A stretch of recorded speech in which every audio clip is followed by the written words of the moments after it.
आज हम भू संसाधन तथा कृषि के बारे में अध्ययन करेंगे। इसके तहत हम निम्नलिखित विषयों का अध्ययन करेंगे। सबसे पहले हम पढ़ेंगे भू उपयोग वर्गीकरण। भारत का जो भू राजस्व विभाग है वो भू संसाधनों से संबंधित आंकड़ों के रिकॉर्ड को अपने पास रखता है, और अगर भारत की अलग अलग भौगोलिक इकाइयों के बारे में जानकारी प्राप्त करनी है तो उसके लिए भारतीय सर्वेक्षण विभाग आपको जानकारी देता है। भारतीय सर्वेक्षण विभाग भारत के मानचित्रों को भी तैयार करता है। भू राजस्व अभिलेख द्वारा अपनाया गया भू उपयोग वर्गीकरण निम्न प्रकार से है। सबसे पहले हम पढ़ेंगे वनों के अधीन क्षेत्र के अंतर्गत कौन सी भूमि आती है। भारत में पाए जाने वाले सभी प्रकार के वनों के अधीन क्षेत्र इसके अंतर्गत आते हैं। बंजर व व्यर्थ भूमि वह भूमि जो प्रौद्योगिकी की मदद से भी कृषि योग्य नहीं बनाई जा सकती, यानी कि इस वर्ग के अंतर्गत वो भूमि आती है जो टेक्नोलॉजी के इस्तेमाल के बाद भी कृषि के योग्य नहीं बनाई जा सकती, जैसे बंजर पहाड़ियाँ, मरुस्थल और बड़े बड़े खड्ड। गैर कृषि कार्यों में प्रयुक्त भूमि इस वर्ग में बस्तियां, अवसंरचनाएं जैसे सड़कें, नहरें, उद्योग, दुकानें, इस प्रकार के उपयोग में जो भूमि आती है वो गैर कृषि कार्यों में प्रयुक्त भूमि कहलाती है। और जो द्वितीय और तृतीय क्रियाकलापों में वृद्धि हो रही है तो इस वर्ग में भू संसाधन का उपयोग भी बढ़ रहा है। सतही चरागाह क्षेत्र ये घास के मैदान होते हैं। अधिकतर भूमि पर ग्राम पंचायत या सरकार का इनके ऊपर स्वामित्व होता है, यानी कि चरागाह क्षेत्र उन्हें कहते हैं जो बड़े बड़े घास के मैदान होते हैं जहां पर पशु खुले रूप में चरते हैं और उनके ऊपर पंचायत या सरकार का अधिकार होता है। ये निजी स्वामित्व के अंतर्गत भूमि नहीं आती। विविध वृक्ष और उपवनों के अधीन क्षेत्र इस वर्ग में वह भूमि सम्मिलित है जिस पर उद्यान व फलदार वृक्ष हैं। इस प्रकार की अधिकतर भूमि व्यक्तियों के निजी स्वामित्व में है, जैसे अलग अलग फलों के बाग, फूलों के बाग होते हैं, उस प्रकार के प्रयोग में अगर भूमि है वो भूमि विविध वृक्ष और उपवनों के अधीन क्षेत्र के अंतर्गत आती है। कृषि योग्य बंजर व व्यर्थ भूमि वो भूमि जो 5 या इससे ज़्यादा वर्ष हो चुके हैं, जिस भूमि को उसके ऊपर कृषि नहीं की जा रही किसी कारण से, वो भूमि इस वर्ग के अंतर्गत आती है। भूमि उद्धार तकनीक द्वारा इसे सुधार कर कृषि योग्य बनाया जा सकता है। वर्तमान प्रतिभूमि वह भूमि जो एक कृषि वर्ष या उससे कम समय तक कृषि रहित रहती है उसे वर्तमान प्रतिभूमि कहा जाता है। भूमि की गुणवत्ता बनाए रखने हेतु भूमि का प्रति रखना एक सांस्कृतिक चलन है। इस विधि से भूमि की क्षीण उर्वरता या पौष्टिकता प्राकृतिक रूप से वापस आ जाती है। भूमि को कुछ समय के लिए बिल्कुल खाली छोड़ दिया जाता है, उसके ऊपर कृषि नहीं की जाती, वो भूमि प्रतिभूमि कहलाती है। पुरातन प्रतिभूमि यह भी कृषि योग्य भूमि है जो 1 वर्ष से लेकर 5 वर्ष के बीच प्रति या खाली छोड़ी जाती है। हम उसको पुरातन प्रतिभूमि के नाम से जानते हैं। शुद्ध निवल बोया गया क्षेत्र वह भूमि जिस पर फसलें उगाई जाती हैं वह शुद्ध निवल बोया गया क्षेत्र कहलाता है। इस वर्ग के अंतर्गत वो भूमि आती है जहां पर कृषि की जाती है। अब हम पढ़ेंगे पिछले कुछ वर्षों में आज़ादी के बाद भारत में भू उपयोग में परिवर्तन किस प्रकार से आया। 1950-51 से वर्तमान तक भारत की अर्थव्यवस्था में प्रमुख बदलाव आए। इसने देश के भू उपयोग परिवर्तन को भी प्रभावित किया।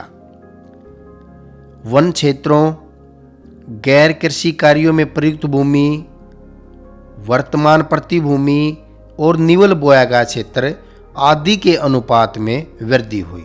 यानी कि इन 4 क्षेत्रों में मुख्य रूप से भूमि के उपयोग में वृद्धि हुई, जिसके निम्नलिखित कारण रहे। गैर कृषि कार्यों में प्रयुक्त क्षेत्र में वृद्धि दर अधिकतम है। इसका कारण भारतीय अर्थव्यवस्था की बदलती संरचना है। औद्योगिक व सेवा सेक्टरों तथा अवसंरचना संबंधी विस्तार तथा गांव व शहरों में बस्तियों के अंतर्गत क्षेत्रफल में विस्तार होने से भी वृद्धि हुई। गैर कृषि कार्यों में प्रयुक्त भूमि का प्रसार कृषि योग्य परंतु व्यर्थ भूमि तथा कृषि भूमि की हानि पर हुआ है। यानी कि जो गैर कृषि कार्यों में भूमि का उपयोग बढ़ा है, उसका सीधा सा असर कृषि भूमि के ऊपर पड़ा है। वन क्षेत्रों में वृद्धि सीमांकन के कारण हुई, न कि देश में वास्तविक वन आच्छादित क्षेत्र के कारण। वर्तमान प्रतिभूमि में वृद्धि वर्षा की अनियमितता तथा फसल चक्र पर निर्भर है। कृषि हेतु कृषि योग्य व्यर्थ भूमि के उपयोग के कारण निवल बोए गए क्षेत्र में वृद्धि हुई। यानी कि जो कुल कृषि का जो क्षेत्रफल है वो बढ़ा, उसके पीछे कारण था गैर कृषि योग्य भूमि थी, उसको तकनीकों की सहायता से सुधार करके कृषि योग्य भूमि में उपयोग उसका शुरू किया गया, जिस कारण से निवल बोया गया जो क्षेत्र था उसमें भी वृद्धि हुई। बंजर व व्यर्थ भूमि, फसल वृक्षों के अंतर्गत क्षेत्र, कृषि योग्य व्यर्थ भूमि तथा वर्तमान प्रति के अतिरिक्त प्रतिभूमि आदि के अनुपात में गिरावट आई। इन 4 वर्गों में जो भूमि का उपयोग था वो धीरे धीरे कम हुआ। इसके पीछे निम्नलिखित कारण थे। समय के साथ जैसे जैसे कृषि तथा गैर कृषि कार्यों हेतु भूमि पर दबाव बढ़ा, वैसे वैसे व्यर्थ एवं कृषि योग्य व्यर्थ भूमि में कमी होती चली गई। साझा संपत्ति संसाधन। भूमि के स्वामित्व के आधार पर इसे मोटे तौर पर 2 वर्गों में बांटा जाता है।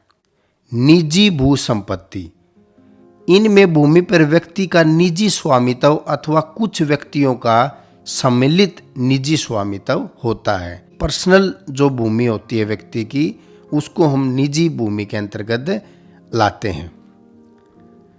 साझा संपत्ति संसाधन, इस वर्ग की भूमियां सामुदायिक उपयोग हेतु राज्यों के स्वामित्व में होती हैं।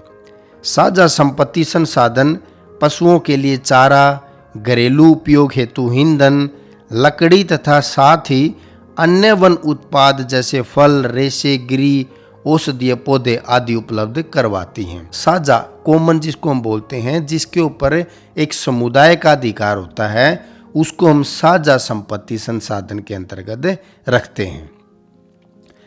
ग्रामीण क्षेत्रों में भूमिहीन छोटे कृषकों तथा अन्य आर्थिक रूप से कमजोर वर्ग के व्यक्तियों के जीवन यापन में इन भूमियों का विशेष महत्व है, क्योंकि इनमें से अधिकतर भूमिहीन होने के कारण पशुपालन से प्राप्त आजीविका पर निर्भर करते हैं। कि जो साझा संपत्ति संसाधन है उसका लाभ मुख्य रूप से ग्रामीण क्षेत्रों के भूमिहीन जो छोटे कृषक हैं, गरीब जो किसान हैं, उनको ज़्यादा मिलता है। साझा संपत्ति संसाधनों को सामुदायिक प्राकृतिक संसाधन भी कहा जा सकता है, जहां सभी सदस्यों को इसके उपयोग का अधिकार होता है तथा इसके प्रबंधन का करते हुए भी समुदाय के सभी लोगों के ऊपर होता है। सामुदायिक वन, चरागाह, ग्रामीण जलीय क्षेत्र जैसे तालाब तथा अन्य सार्वजनिक स्थान साझा संपत्ति संसाधन के अंतर्गत आते हैं। जैसे आपके गांव में तालाब है या कोई खाली पंचायती भूमि है, इस प्रकार की भूमि को हम साझा संपत्ति संसाधन के अंतर्गत रखते हैं। भारत में कृषि भू उपयोग, आगे आपके सामने जो तालिका है इसमें 1950-51 से 2014-15 के साल की तुलना की गई है। अलग अलग भू उपयोग में किस प्रकार से परिवर्तन आए। शस्य गहनता अथवा कृषि गहनता, शस्य गहनता का साधारण अर्थ यह है कि एक वर्ष में एक खेत में कितनी बार कितने क्षेत्र में फसलें उगाई जाती हैं। शस्य गहनता कुल बोए गए क्षेत्र का अनुपात होता है जिसे प्रतिशत में व्यक्त किया जाता है। शस्य गहनता का एक सूत्र है, कुल बोया गया क्षेत्र ऊपर रखेंगे हम, कुल कितनी बार एक खेत में एक साल में फसल ली गई, उसको भाग दे देंगे हम शुद्ध निवल बोया गया क्षेत्र, यानी कि उस किसान के पास कुल कितनी भूमि है। इसको आप एक उदाहरण के द्वारा समझें। जैसे एक किसान के पास 5 हेक्टेयर भूमि है और उसने उस भूमि में एक साल में 2 बार फसल उगाई। उसकी शुद्ध निवल बोया गया क्षेत्र 5 हेक्टेयर है और कुल बोया गया क्षेत्र 10 हेक्टेयर बन गया उसका, क्योंकि उसने हर 1 हेक्टेयर में साल में 2 फसल उगाई। इसको हम मल्टीप्लाई बाय 100 कर देंगे और शस्य गहनता 200% निकल आएगी। उस किसान ने अपनी जमीन से 200% लाभ कमाया, या आप ये कह सकते हैं कि उस किसान ने अपनी जमीन का 200% उपयोग किया। अगर वो किसान हर 1 हेक्टेयर भूमि पर साल में 1 फसल लेता तो उसका शस्य गहनता 100% निकल के आता, यानी कि उसने अपनी भूमि का 100% उपयोग किया। भारत में फसल ऋतुएं। हमारे देश में उत्तरी व आंतरिक भागों में 3 प्रमुख फसल ऋतुएं हैं, खरीफ, रबी, जायद। खरीफ की फसल ये अधिकतम दक्षिणी पश्चिमी मानसून के साथ बोई जाती है, जिसमें ज्यादातर उष्णकटिबंधीय फसलें होती हैं। खरीफ की फसल जून से सितंबर तक के महीनों में बोई और काटी जाती है, जिसके अंतर्गत चावल, कपास, बाजरा, मक्का, ज्वार और अरहर आती हैं। दूसरी है रबी की ऋतु। रबी की ऋतु अक्टूबर नवंबर में शरद ऋतु से प्रारंभ होकर मार्च अप्रैल में समाप्त होती है। इस समय कम तापमान वाली शीतोष्ण तथा उपोष्ण कटिबंधीय जो फसलें हैं उनकी बुआई की जाती है, जैसे गेहूं, चना, सरसों, जौ। जायद एक अल्पकालिक यानी कि कुछ समय के लिए ग्रीष्मकालीन फसल ऋतु है, जो रबी की कटाई के बाद प्रारंभ होती है। मार्च अप्रैल में रबी की फसल की कटाई हो जाती है।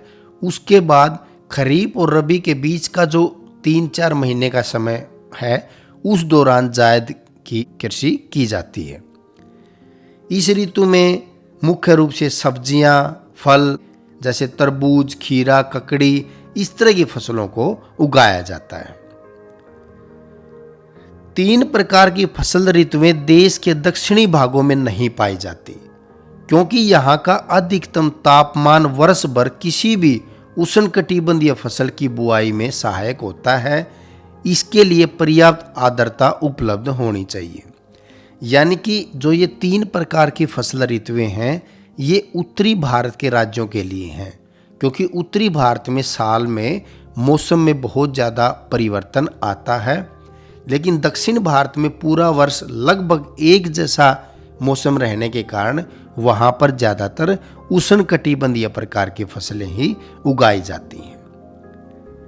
इसलिए देश के दक्षिणी भाग में जहाँ भी पर्याप्त मात्रा में सिंचाई सुविधाएं उपलब्ध हैं, एक वर्ष में एक फसल 3 बार उगाई जा सकती है।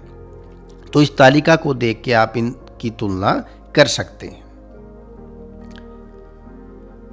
आर्द्रता के प्रमुख स्रोत के आधार पर कृषि के प्रकार। आर्द्रता के प्रमुख उपलब्ध स्रोत के आधार पर कृषि को निम्नलिखित रूप में वर्गीकृत किया जाता है। सबसे पहले सिंचित कृषि। सिंचाई के उद्देश्य के आधार पर 2 प्रकार की होती है। रक्षित सिंचाई कृषि। रक्षित सिंचाई कृषि का मुख्य उद्देश्य आर्द्रता की कमी के कारण फसलों को नष्ट होने से बचाना है, जिसका अभिप्राय यह है कि वर्षा के अतिरिक्त जल की कमी को सिंचाई द्वारा पूरा किया जाता है। इस प्रकार की सिंचाई का उद्देश्य है अधिकतम क्षेत्रों को पर्याप्त आर्द्रता उपलब्ध कराना है। रक्षित सिंचाई का अर्थ ये है कि फसलों को उतनी मात्रा में सिंचाई या जल की उपलब्धता कराई जाए जितनी उनको जरूरत है। उत्पादक सिंचाई कृषि, इस कृषि का उद्देश्य है फसलों को पर्याप्त मात्रा में पानी उपलब्ध कराकर अधिकतम उत्पादकता प्राप्त करना है।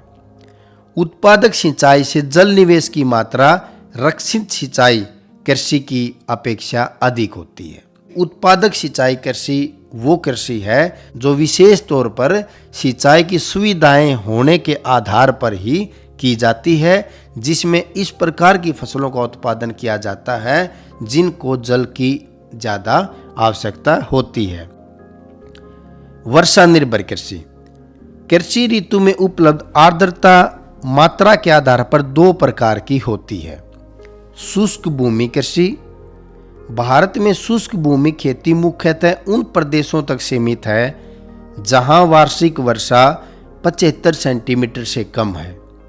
इन क्षेत्रों में शुष्कता को सहने में सक्षम फसलें जैसे रागी, बाजरा, मूंग, चना तथा ग्वार आदि उगाई जाती हैं। इन क्षेत्रों में आर्द्रता संरक्षण तथा बरसात जल के प्रयोग की अनेक विधियां अपनाई जाती हैं। आर्द्र भूमि कृषि, आर्द्र कृषि क्षेत्रों में वर्षा ऋतु के अंतर्गत वर्षा जल पौधों की जरूरत से अधिक होता है। ये प्रदेश बाढ़ तथा मृदा अपरदन का सामना भी करते हैं। इन क्षेत्रों में वे फसलें उगाई जाती हैं जिन्हें पानी की अधिक मात्रा की आवश्यकता होती है, जैसे चावल, जौ, गन्ना इत्यादि। अब हम भारत की प्रमुख फसलों का वर्णन करेंगे। भारत में कुल बोए गए क्षेत्र के लगभग 54% भाग पर अनाज बोए जाते हैं। भारत विश्व का लगभग 11% अनाज उत्पन्न करके अमेरिका व चीन के बाद तीसरे स्थान पर है।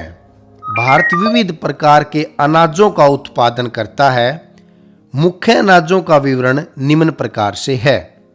खाद्यान्न फसलें जैसे चावल, गेहूं, ज्वार, बाजरा, मक्का, दालें, चना, तुर आदि। तिलहन, मूंगफली, तोरिया व सरसों, सोयाबीन, सूरजमुखी इत्यादि। रेशेदार फसलें कपास, पटसन जिसको हम जूट भी बोलते हैं, और अन्य फसलें जैसे गन्ना, चाय, कॉफी, फल और रबड़। आगे हम इन सभी प्रकार की फसलों का विस्तृत रूप में अध्ययन करेंगे। चावल, भारत की अधिकतर जनसंख्या का प्रमुख भोजन चावल है। यह उष्णकटिबंधीय मानसून प्रदेशों की महत्वपूर्ण फसल है। चावल की कृषि समुद्र तल से 2000 मीटर की ऊंचाई तक भी हो सकती है। दक्षिणी राज्यों व पश्चिम बंगाल में जलवायु अनुकूलता के कारण एक कृषि वर्ष में चावल की 2 या 3 फसलें भी ली जाती हैं। पश्चिम बंगाल के किसान चावल की 3 फसलें लेते हैं जिनके नाम है ओस, अमन तथा बोरो।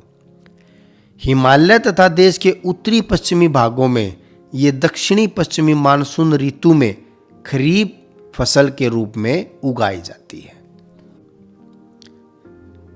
चावल को उगाने के लिए ऊंचा तापमान बोते समय 21 डिग्री सेल्सियस तथा पकते समय 27 डिग्री सेल्सियस उपयुक्त होता है। जल, खेत में 75 दिन पानी भरा रहना चाहिए, इसलिए चावल के लिए 150 सेंटीमीटर वार्षिक वर्षा आदर्श होती है। 100 सेंटीमीटर से कम वर्षा वाले क्षेत्रों में चावल सिंचाई के द्वारा इसकी फसल उगाई जा सकती है। मिट्टी, उपजाऊ चिकनी जलोढ़ मिट्टी की आवश्यकता होती है क्योंकि इसमें अधिक समय तक नमी धारण करने की शक्ति होती है। श्रम, चावल की खेती में मशीनों से काम नहीं लिया जा सकता, इसलिए इसकी कृषि के लिए अधिक श्रम की आवश्यकता होती है। यही कारण है कि चावल घनी जनसंख्या वाले क्षेत्रों में बोया जाता है और उनकी प्रमुख खाद्य फसल भी है। भूमि, नदियों के डेल्टाओं, बाढ़ के मैदानों में चावल खूब पैदा होता है। इसकी कृषि के लिए मैदानी भाग अनुकूल होते हैं। उत्पादन, भारत विश्व का 21.2% चावल उत्पन्न करता है तथा चीन के बाद भारत का विश्व में दूसरा स्थान है। देश के कुल बोए गए क्षेत्र के 1/4 भाग पर चावल बोया जाता है। ये भारत के चावल उत्पादक राज्य हैं: पश्चिम बंगाल, उत्तर प्रदेश, पंजाब, तमिलनाडु, हरियाणा, आंध्र प्रदेश, तेलंगाना, उड़ीसा, केरल, बिहार, उत्तराखंड। गेहूं, क्षेत्रफल और उत्पादन के संदर्भ में भारत में चावल के पश्चात गेहूं दूसरा प्रमुख अनाज है। देश के उत्तर पश्चिमी भाग में रहने वाले लोगों का यह मुख्य आहार है। यह मुख्यतः शीतोष्ण कटिबंधीय फसल है, अतः इसे शरद अर्थात रबी ऋतु में बोया जाता है। गेहूं की कृषि समुद्र तल से 2700 मीटर की ऊंचाई तक की जा सकती है। गेहूं को बोते समय 10 डिग्री सेल्सियस तथा पकते समय 15 से 21 डिग्री सेल्सियस तापमान की आवश्यकता होती है। गेहूं के लिए 50 सेंटीमीटर से 75 सेंटीमीटर तक वार्षिक वर्षा आदर्श मानी जाती है। गेहूं को बोते समय भूमि में नमी या सिंचाई की आवश्यकता होती है। 100 सेंटीमीटर से अधिक वर्षा वाले क्षेत्रों में गेहूं की कृषि नहीं की जा सकती। गेहूं अनेक प्रकार की मिट्टियों में बोया जाता है, परंतु चिकनी मिट्टी, भारी दोमट मिट्टी और बलुई दोमट मिट्टी गेहूं की कृषि के लिए आदर्श मानी जाती है। गेहूं की कृषि में ज्यादातर जो कार्य है वो यंत्रों के द्वारा होता है, इसलिए मानवीय श्रम की जरूरत इसमें कम पड़ती है। गेहूं की कृषि के लिए समतल मैदानी भाग अनुकूल होते हैं, क्योंकि समतल भूमि पर आधुनिक कृषि यंत्रों का प्रयोग सुगमता से हो सकता है। भारत विश्व का 11.7% गेहूं उत्पन्न करता है तथा चीन के बाद दूसरे स्थान पर है। देश के कुल बोए गए क्षेत्र के लगभग 14% भाग पर गेहूं की कृषि की जाती है और 1960 के दशक में आई हरित क्रांति ने भारत में गेहूं के उत्पादन को बहुत ज्यादा बढ़ाया था। ये भारत के गेहूं उत्पादक राज्य हैं: उत्तर प्रदेश, मध्य प्रदेश, पंजाब, हरियाणा, राजस्थान, बिहार और हिमाचल। जवार, देश के कुल बोए गए क्षेत्र के 16.5% भाग पर मोटे अनाज बोए जाते हैं। जवार को हम मोटे अनाज के अंतर्गत रखते हैं। इनमें ज्वार प्रमुख है, जो कुल बोए गए क्षेत्र के 5.3% भाग पर बोया जाता है। उत्तर भारत में यह खरीफ की फसल है तथा मुख्यतः चारा फसल के रूप में उगाई जाती है। दक्षिण राज्यों में यह खरीफ तथा रबी दोनों ऋतुओं में बोया जाता है। यह दक्षिण व मध्य भारत के अर्ध शुष्क क्षेत्रों की प्रमुख खाद्य फसल है। तापमान, ये गर्म तथा अपेक्षाकृत शुष्क प्रदेशों का पौधा है। इसके बढ़ने के लिए 25 डिग्री सेल्सियस से 30 डिग्री सेल्सियस तापमान उपयुक्त होता है। 45 सेंटीमीटर औसत वार्षिक वर्षा इसके लिए उपयुक्त होती है। यह फसल बिना सिंचाई के होती है। अधिक वर्षा इस फसल के लिए हानिकारक है। लाल, पीली, दोमट, जलोढ़, चिक्का, काली प्रकार की जो मिट्टियां हैं उनमें ज्वार को उगाया जा सकता है। महाराष्ट्र राज्य अकेला देश की आधे से अधिक ज्वार का उत्पादन करता है। इसके अलावा कर्नाटक, मध्य प्रदेश, आंध्र प्रदेश, तेलंगाना ये राज्य हैं जो ज्वार का उत्पादन करते हैं। बाजरा, बाजरे का प्रयोग खाद्यान्न तथा पशु आहार के रूप में होता है। यह उत्तरी भारत में खरीफ और दक्षिणी भारत में रबी की फसल है। भारत के पश्चिम तथा उत्तर पश्चिमी भागों में गर्म तथा शुष्क जलवायु में बाजरा बोया जाता है। यह फसल इस क्षेत्र के शुष्क दौर तथा सूखा सहन करने में समर्थ होती है। यह एकल तथा मिश्रित फसल के रूप में बोया जाता है, यानी कि बाजरे की फसल को अकेले भी बोया जा सकता है या दूसरी फसल के साथ मिक्स करके भी इसको उगाया जा सकता है। यह फसल देश के कुल बोए गए क्षेत्र के लगभग 5.2% भाग पर बोई जाती है। तापमान 25 डिग्री सेल्सियस से 30 डिग्री सेल्सियस औसत तापमान इसके लिए उपयुक्त होता है। जल और वर्षा 40 सेंटीमीटर से 50 सेंटीमीटर औसत वार्षिक वर्षा इसके लिए उपयुक्त होती है। रेतीली, बलवी, दोमट, उथली काली प्रकार की जो मिट्टियां हैं उनमें बाजरा की खूब पैदावार होती है। भारत में बाजरा उत्पादक राज्य हैं महाराष्ट्र, गुजरात, उत्तर प्रदेश, राजस्थान, हरियाणा। मक्का एक खाद्य तथा चारा फसल है जिसका प्रयोग पशुओं को मोटा करने के लिए किया जाता है। यह फसल कुल बोए गए क्षेत्र के केवल 3.6% भाग में बोई जाती है। 18 डिग्री सेल्सियस से 27 डिग्री सेल्सियस तापमान उपयुक्त होता है। 75 सेंटीमीटर औसत वार्षिक वर्षा, पाला और सर्दी इसके लिए हानिकारक होते हैं। नदियों द्वारा बहाकर लाई गई दोमट जलोढ़ मिट्टियां इस फसल के लिए उपयुक्त होती हैं। भारत संसार का केवल 2% मक्का पैदा करता है। यह पूर्वी तथा उत्तरी पूर्वी भारत को छोड़कर देश के लगभग सभी हिस्सों में बोया जाता है।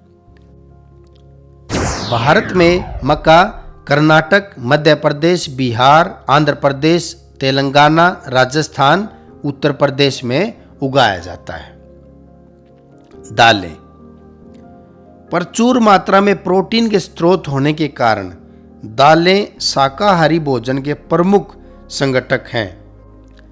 ये फलीदार फसलें हैं जो नाइट्रोजन यौगिकरण के कारण मिट्टी की प्राकृतिक उर्वरता को बढ़ाती हैं, यानी कि दालें जमीन की उर्वरता को बढ़ाने में भी सहयोग करती हैं। भारत दालों का प्रमुख उत्पादक देश है। देश के कुल बोए गए क्षेत्र का लगभग 11% भाग दालों के अधीन है। चना, अरहर, मूंग, मोठ, उड़द, मटर, मसूर और लोबिया भारत की प्रमुख दालें हैं। उपज की दशाएं अधिक वर्षा वाले क्षेत्रों को छोड़कर दालें देश के सभी भागों में बोई जाती हैं। चना भारत में चना आंध्र प्रदेश, तेलंगाना, मध्य प्रदेश, राजस्थान और उत्तर प्रदेश में बोया जाता है। अरहर महाराष्ट्र, उत्तर प्रदेश, कर्नाटक, गुजरात और मध्य प्रदेश में बोई जाती है। तिलहन खाद्य तेल निकालने के लिए तिलहन की खेती की जाती है। देश के कुल कृषि क्षेत्र के लगभग 14% भाग पर तिलहन फसलें बोई जाती हैं। तिलहन मुख्यतः शुष्क भूमि की फसल है। भारत की प्रमुख तिलहन फसलों में मूंगफली, तोरिया, सरसों, सोयाबीन तथा सूरजमुखी हैं। अब हम पढ़ेंगे मूंगफली के बारे में। भारत विश्व में 15% मूंगफली का उत्पादन करता है। यह मुख्यतः शुष्क प्रदेशों की वर्षा आधारित खरीफ फसल है। दक्षिणी भारत में यह रबी ऋतु में बोई जाती है। यह देश की कुल कृषि क्षेत्र के 3.6% क्षेत्र पर फैली है। मूंगफली उत्पादक राज्य हैं गुजरात, राजस्थान, तमिलनाडु, आंध्र प्रदेश। तोरिया व सरसों तोरिया तथा सरसों में बहुत से तिलहन सम्मिलित हैं, जैसे राई, सरसों, तोरिया, तारामीरा आदि। ये उपोष्ण कटिबंधीय फसलें हैं तथा भारत के मध्य व उत्तर पश्चिमी भाग में रबी ऋतु में बोई जाती हैं। ये फसलें पाला सहन नहीं कर सकती। सरसों भारत में राजस्थान, हरियाणा, पंजाब, मध्य प्रदेश में उगाई जाती है। फिर है सोयाबीन, मध्य प्रदेश, महाराष्ट्र में उगाई जाती है। सूरजमुखी राजस्थान, कर्नाटक, आंध्र प्रदेश, तेलंगाना, महाराष्ट्र राज्यों में उगाई जाती है। कपास, कपास एक उष्णकटिबंधीय फसल है जो देश के अर्ध शुष्क भागों में खरीफ ऋतु में बोई जाती है। देश विभाजन के समय भारत का बहुत बड़ा कपास उत्पादन क्षेत्र पाकिस्तान में चला गया। भारत छोटे रेशे वाली भारतीय व लंबे रेशे वाली अमेरिकन दोनों प्रकार की कपास का उत्पादन करता है। अमेरिकन कपास को देश के उत्तरी पश्चिमी भाग में नरमा कहा जाता है। 21 डिग्री सेल्सियस से 27 डिग्री सेल्सियस तापमान की आवश्यकता होती है कपास को उगाने के लिए। वर्ष में 200 दिन पाला रहित होने अनिवार्य हैं। कपास पर फूल आने के समय आकाश बादल रहित होना चाहिए। 50 सेंटीमीटर से 100 सेंटीमीटर वार्षिक वर्षा पर्याप्त होती है। 100 सेंटीमीटर से अधिक वर्षा वाले क्षेत्रों में कपास की कृषि नहीं हो सकती। कम वर्षा वाले भागों में सिंचाई की सहायता से कपास की कृषि की जाती है। बाहरी दोमट व काली मिट्टी इस फसल के लिए आदर्श मानी जाती है, जिसमें चूने की मात्रा अधिक होती है। कपास को चुनने के लिए अधिक श्रम की आवश्यकता होती है। इसकी कृषि के लिए समतल मैदानी भाग अनुकूल होते हैं। भारत का कपास के उत्पादन में विश्व में चीन के बाद दूसरा स्थान है। देश के समस्त बोए गए क्षेत्र के लगभग 4.7% क्षेत्र पर कपास बोया जाता है। भारत में कपास पंजाब, हरियाणा, राजस्थान, गुजरात, महाराष्ट्र, कर्नाटक, तेलंगाना, तमिलनाडु इत्यादि राज्यों में उगाई जाती है। पटसन, जूट का प्रयोग मोटे वस्त्र, थैला, बोरे व अन्य सजावटी सामान बनाने में किया जाता है। विभाजन के दौरान देश का विशाल जूट उत्पादक क्षेत्र पूर्वी पाकिस्तान, जिसको अब हम बांग्लादेश बोलते हैं, उस देश में चला गया। यह देश के कुल कृषि क्षेत्र के 0.5% भाग पर ही बोई जाती है। उष्ण और आर्द्र जलवायु की आवश्यकता होती है। 25 डिग्री सेल्सियस से 35 डिग्री सेल्सियस तापमान तथा 90% सापेक्षिक आर्द्रता की आवश्यकता होती है। 100 सेंटीमीटर से 200 सेंटीमीटर वार्षिक वर्षा की आवश्यकता होती है। पटसन के पौधे के लिए अच्छे जल निकास वाली कांप या दोमट मिट्टी आदर्श मानी जाती है। इसकी कृषि के लिए समतल मैदानी भाग अनुकूल होते हैं। तैयार पौधे को काटने, उनके बंडल बनाने, पानी में इन्हें सड़ाने एवं रेशे निकालने आदि कामों के लिए सस्ते श्रम की ज़्यादा जरूरत पड़ती है। भारत विश्व का लगभग 60% जूट उत्पादन करता है। पश्चिम बंगाल देश के इस उत्पादन का 3/4 भाग पैदा करता है। जूट उत्पादक राज्य हैं पश्चिम बंगाल, बिहार और असम। गन्ना, गन्ना एक उष्णकटिबंधीय फसल है। वर्षा पर निर्भर परिस्थितियों में यह केवल आर्द्र व उप आर्द्र जलवायु वाले क्षेत्रों में बोई जा सकती है, परंतु भारत में इसकी खेती अधिकतर सिंचित क्षेत्रों में की जा सकती है। बांस की जाति के इस पौधे से मीठा रस निकलता है, जिसका प्रयोग चीनी, खांड तथा गुड़ बनाने के लिए किया जाता है। गन्ने की फसल लगभग 1 वर्ष में तैयार होती है। अंकुर निकलने के समय 20 डिग्री सेल्सियस तापमान लाभदायक रहता है, किंतु इसके बढ़ने के लिए 20 से 35 डिग्री तापमान की आवश्यकता होती है। पाला इस फसल के लिए भी हानिकारक है। 100 सेंटीमीटर से 150 सेंटीमीटर तक की वार्षिक वर्षा की आवश्यकता होती है। कम वर्षा वाले क्षेत्रों में सिंचाई की आवश्यकता से गन्ने की कृषि की जा सकती है। गन्ने की खेती के लिए चूना तथा फास्फोरस युक्त गहरी तथा उपजाऊ मिट्टी की आवश्यकता होती है। गन्ना मिट्टी की उपजाऊ शक्ति को शीघ्र समाप्त कर देता है, इसलिए इसके लिए नदी घाटियों की काप या दोमट मिट्टी आदर्श मानी जाती है। इसकी कृषि के लिए समतल मैदानी भाग अनुकूल होते हैं। सागरीय वायु तथा धूप गन्ने के रस में मिठास भरते हैं, इसलिए तटीय मैदान इसकी कृषि के लिए आदर्श माने जाते हैं। गन्ने की खेती के अधिकतर कार्य हाथ से होते हैं, इसलिए इसकी खेती में सस्ते तथा कुशल श्रम की आवश्यकता होती है। ब्राजील के बाद भारत दूसरा बड़ा गन्ना उत्पादक देश है। यहाँ विश्व के 19% गन्ने का उत्पादन होता है। देश के कुल कृषि क्षेत्र में 2.4% भाग पर गन्ने की कृषि की जाती है।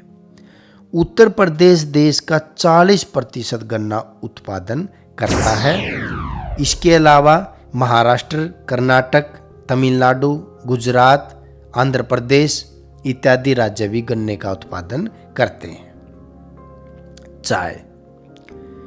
चाय एक रोपण कृषि है जो पेय पदार्थों के रूप में प्रयोग की जाती है। चाय की पत्तियों में कैफीन तथा टैनिन की प्रचुरता पाई जाती है। यह उत्तरी चीन के पहाड़ी क्षेत्रों की देशज फसल है, यानी कि वहाँ से यह फसल हमारे देश में आई है। भारत में चाय की खेती 1840 में असम की ब्रह्मपुत्र घाटी में प्रारंभ हुई, जो आज भी देश का प्रमुख चाय उत्पादन क्षेत्र है। चाय मानसूनी प्रदेश का पौधा है, जिसके लिए 25 डिग्री से 30 डिग्री सेल्सियस तापमान की आवश्यकता होती है। 150 सेंटीमीटर वार्षिक वर्षा इसके लिए आवश्यक होती है। चाय के लिए ओस और धुंध का वातावरण अनुकूल होता है। पत्तियों के निरंतर विकास के लिए वर्षा पूरे वर्ष समान रूप से वितरित होनी चाहिए। चाय की कृषि के लिए गहरी सुप्रवाहित उपजाऊ मिट्टी की आवश्यकता होती है। मिट्टी में फास्फोरस, पोटास, लोहांश तथा जीवांश पर्याप्त मात्रा में होने चाहिए ताकि चाय की झाड़ी तेजी से बढ़ सके। भूमि: चाय की झाड़ी में यदि पानी एकत्रित हो जाए तो पौधे की जड़ें गल जाती हैं और झाड़ी नष्ट हो जाती है। इसलिए चाय की कृषि पर्वतीय ढलानों पर की जाती है, जहां पर पानी उन जड़ों में नहीं रुक पाता। चाय की पत्तियों को मशीनें नहीं चुन सकती। पत्तियों को चुनने, झाड़ियों की निराई, गुड़ाई तथा काट छांट आदि कार्यों के लिए सस्ते और कुशल श्रम की आवश्यकता होती है। भारत चाय का अग्रणी उत्पादक देश है तथा विश्व का लगभग 21.8% चाय का उत्पादन करता है। चाय निर्यातक देशों में भारत का चीन के बाद विश्व में दूसरा स्थान है। असम के कुल कृषि क्षेत्र के 53.2% भाग पर चाय की कृषि की जाती है। इसके अलावा भारत में पश्चिम बंगाल में दार्जिलिंग, तमिलनाडु इन राज्यों में भी चाय की खेती की जाती है। कॉफी एक उष्णकटिबंधीय रोपण कृषि है, यानी कि ये भी एक प्रकार की औद्योगिक फसल है। इसके बीजों को भूनकर पीसा जाता है तथा एक पेय के रूप में प्रयोग किया जाता है। कॉफी की 3 किस्में हैं: अरेबिका, रोबस्टा व लिबेरिका। भारत अधिकतर उत्तम किस्म की अरेबिका कॉफी का उत्पादन करता है, जिसकी अंतर्राष्ट्रीय बाजार में बहुत मांग है। 20 डिग्री सेल्सियस तापमान की आवश्यकता होती है कॉफी के लिए।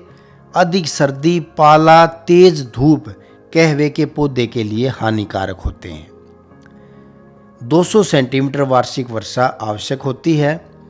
लोहा, चूना तथा जीवांश युक्त मिट्टी कहवे के लिए श्रेष्ठ होती है। चाय की झाड़ी की भांति पानी एकत्रित हो जाए तो कहवे की जड़ें भी गल जाती हैं, इसलिए पर्वतीय ढलानों पर 800 से 1600 मीटर की ऊंचाई पर इसे उगाया जाता है।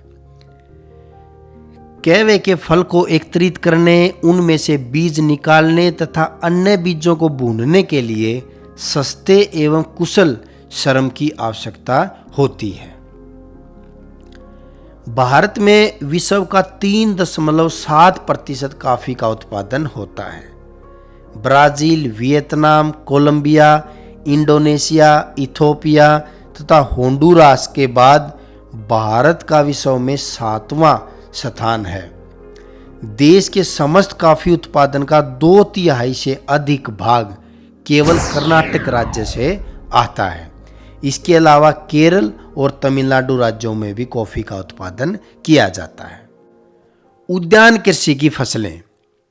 उद्यान कृषि की प्रमुख फसलें फल, फूल, सब्जियां, कंद फसलें, सुगंधित पौधे, औषधीय पौधे तथा मसाले इत्यादि हैं। जलवायु और भौगोलिक दशाओं की विविधता के कारण भारत में उद्यान कृषि की विविध फसलें उगाई जाती हैं। फलों तथा सब्जियों के उत्पादन में भारत विश्व में दूसरे स्थान पर आता है। विश्व में आम, केले, चीकू और नींबू के उत्पादन में भारत का प्रथम स्थान है। भारत में आम की सैकड़ों किस्में उगाई जाती हैं और आम के उत्पादन में उत्तर प्रदेश का प्रमुख स्थान है। तमिलनाडु, महाराष्ट्र व अन्य प्रायद्वीप राज्य केले के लिए प्रसिद्ध हैं। उत्तर प्रदेश और बिहार लीची और अमरूद के लिए भी प्रसिद्ध हैं। आंध्र प्रदेश और महाराष्ट्र के अंगूर पूरे विश्व में प्रसिद्ध हैं। नागपुर के संतरे पूरे विश्व में प्रसिद्ध हैं। अखरोट, बादाम, सेब, नाशपाती तथा खुबानी के लिए कश्मीर और हिमाचल प्रदेश का नाम प्रसिद्ध है। मसालों के लिए दक्षिण भारत की भूमि अनुकूल है। काली मिर्च केरल के पश्चिमी घाट में पैदा किया जाता है। अदरक देश के पूर्वी राज्यों में पैदा किया जाता है। भारत विश्व का लगभग 40% काजू पैदा करता है। काजू के प्रमुख उत्पादक राज्य केरल, तमिलनाडु तथा आंध्र प्रदेश हैं। यही 3 राज्य नारियल के भी प्रमुख उत्पादक राज्य हैं। भारत विश्व के लगभग 13% सब्जियों का उत्पादन करता है।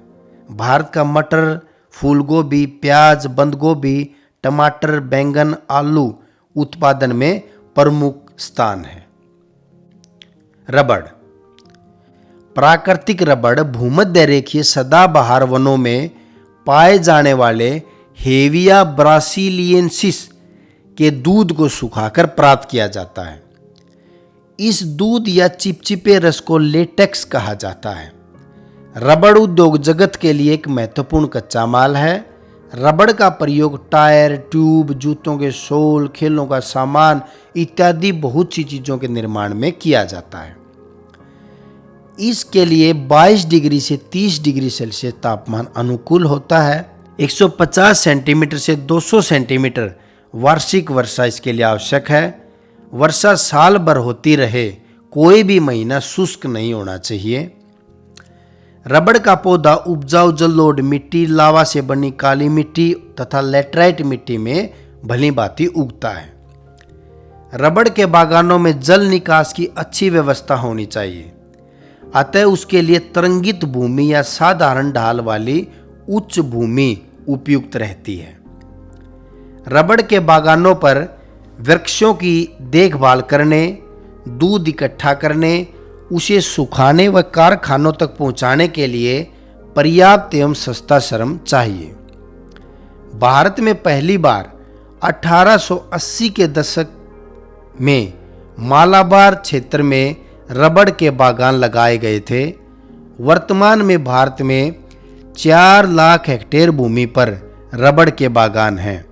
2010-11 में प्राकृतिक रबड़ के उत्पादन में भारत का विश्व में चौथा स्थान था। रबड़ का प्रमुख उत्पादक केरल है, जहां रबड़ का 85% क्षेत्र है। इसके अलावा कर्नाटक और अंडमान निकोबार में रबड़ का उत्पादन किया जाता है।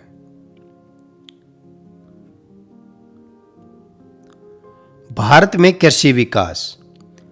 स्वतंत्रता प्राप्ति के पश्चात देश की अर्थव्यवस्था के योजनाबद्ध विकास के तहत कृषि को प्रमुखता देते हुए सरकार ने कृषि की आधुनिकता के लिए अनेक कदम उठाए जो निम्नलिखित हैं। खाद्यान्नों का उत्पादन बढ़ाना। स्वतंत्रता प्राप्ति के बाद सरकार का तात्कालिक उद्देश्य खाद्यान्नों का उत्पादन बढ़ाना था, जिसके अंतर्गत व्यापारिक फसलों की जगह खाद्यान्नों को उगाया जाना, कृषि गहनता जिसको हमने पीछे पढ़ा था शस्य गहनता को बढ़ाना तथा कृषि योग्य बंजर और प्रति भूमि को कृषि की भूमि में परिवर्तित करना सबसे प्रमुख उद्देश्य भारत सरकार का रहा। कृषि प्रौद्योगिकी का प्रसार। कृषि के क्षेत्र में विज्ञान और प्रौद्योगिकी का लाभ आम किसान तक पहुंचाने की प्रक्रिया ने कृषि के आधुनिकीकरण को बढ़ावा दिया।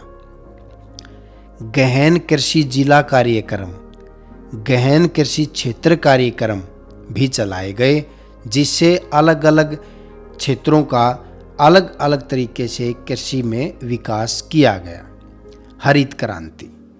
1960 के दशक में कृषि विकास का एक कार्यक्रम बनाया गया, जिसके अंतर्गत निम्नलिखित तत्वों को शामिल किया। जल, जिसमें सिंचाई की सुविधा की गई किसानों के लिए, खेती के लिए।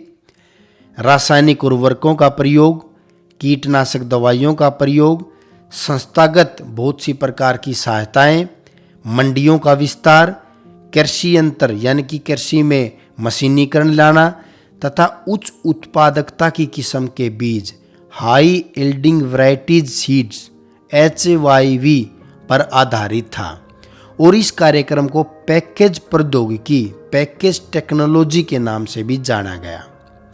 प्रारंभ में हरित क्रांति देश के सिंचित भागों तक ही सीमित रही, जिसके फलस्वरूप कृषि का विकास प्रादेशिक असमानता में रहा। यानी कि हरित क्रांति के कारण कृषि का विकास मुख्य रूप से उन क्षेत्रों में ज़्यादा हुआ जहां पर सिंचाई की अच्छी सुविधाएं थी। भूमि सुधार कार्यक्रमों को लागू किया, जिसमें जमींदारी प्रथा का उन्मूलन, कृषि भूमि की अधिकतम सीमा का निर्धारण और चकबंदी। संस्थागत वित्त एवं ऋण सुविधाएं, उपजों के सहायक मूल्यों का निर्धारण, यानी कि न्यूनतम समर्थन मूल्य सरकार द्वारा निर्धारित होता है किसी भी फसल के उत्पादन का, जिससे किसान को नुकसान नहीं हो पाता जब वो अपनी फसल को मंडी में बेचने के लिए जाता है। उदारीकरण नीति। 1990 के दशक की उदारीकरण नीति तथा उन्मुक्त बाजार व्यवस्था ने भारतीय कृषि विकास को प्रभावित किया। कृषि उत्पादन में वृद्धि तथा प्रौद्योगिकी का विकास।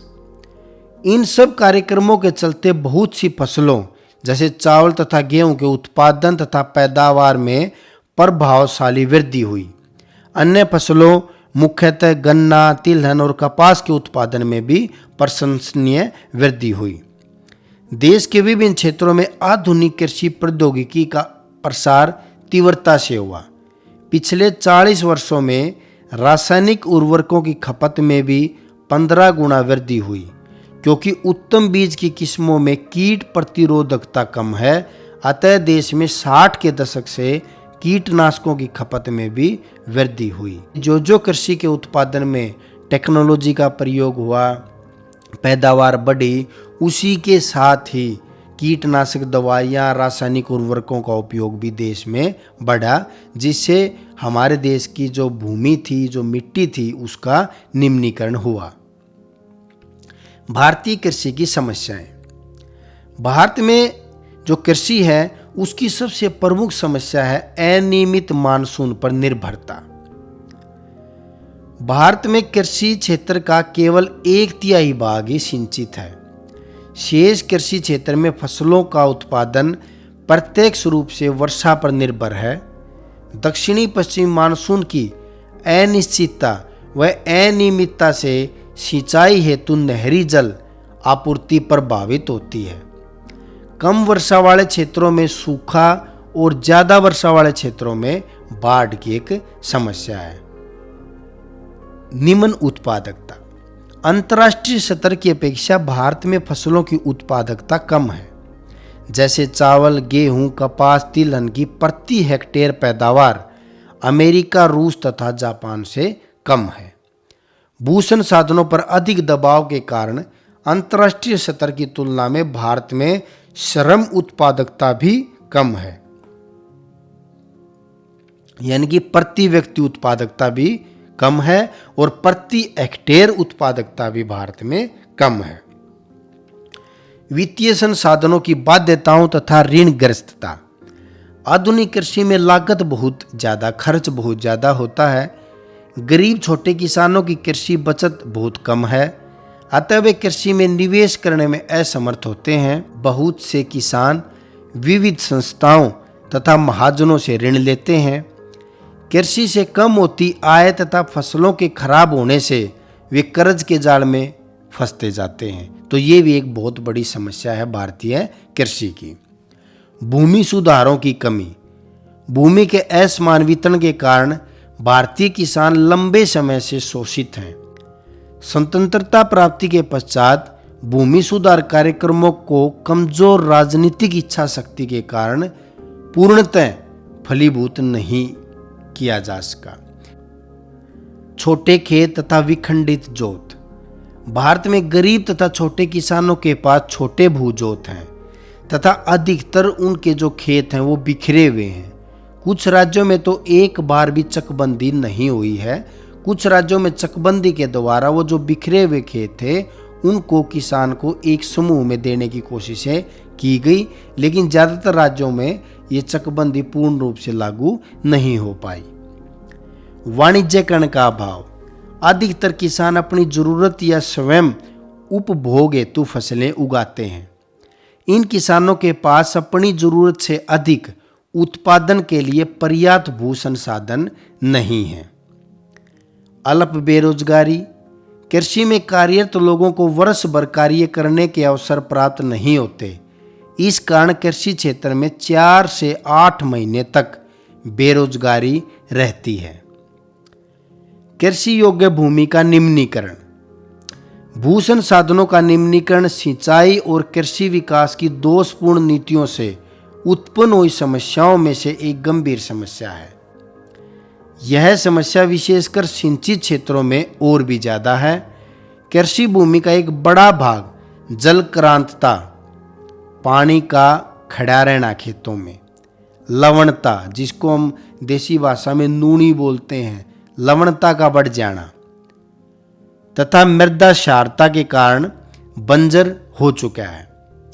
कीटनाशक रसायनों के अत्यधिक उपयोग से मृदा परिच्छेदिका में जहरीले तत्वों का सांद्रण हो गया है, यानी कि जितनी ज़्यादा हम रासायनिक उर्वरकों, कीटनाशक दवाओं का प्रयोग कर रहे हैं उससे हमारी जो कृषि योग्य भूमि है वो धीरे धीरे निम्नीकृत होती जा रही है, वो खत्म होती जा रही है, उसका उपजाऊपन खत्म होता जा रहा है।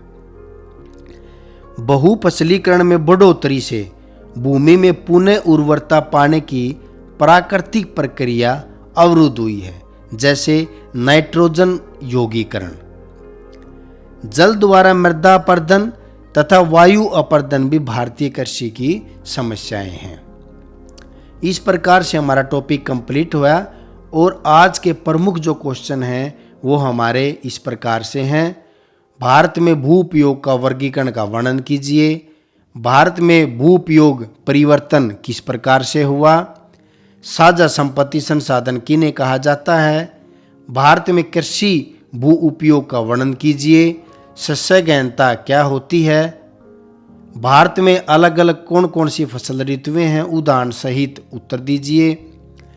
आर्द्रता के प्रमुख स्रोत के आधार पर कृषि के कितने प्रकार हैं। भारत की प्रमुख फसलें कौन कौन सी हैं, उनका मानचित्र की सहायता से वर्णन कीजिए। भारत में किस प्रकार से कृषि का विकास हुआ। हरित क्रांति क्या है, भारत में कब हरित क्रांति आई और उसके क्या नतीजे रहे। कृषि उत्पादन में वृद्धि और प्रौद्योगिकी का किस प्रकार से विकास हुआ, भारतीय कृषि की कौन कौन सी समस्याएं हैं। इस प्रकार से चैप्टर कंप्लीट हुआ और इसी प्रकार की भूगोल से संबंधित अन्य वीडियोज के लिए आप मेरे चैनल को सब्सक्राइब कर सकते हैं। धन्यवाद।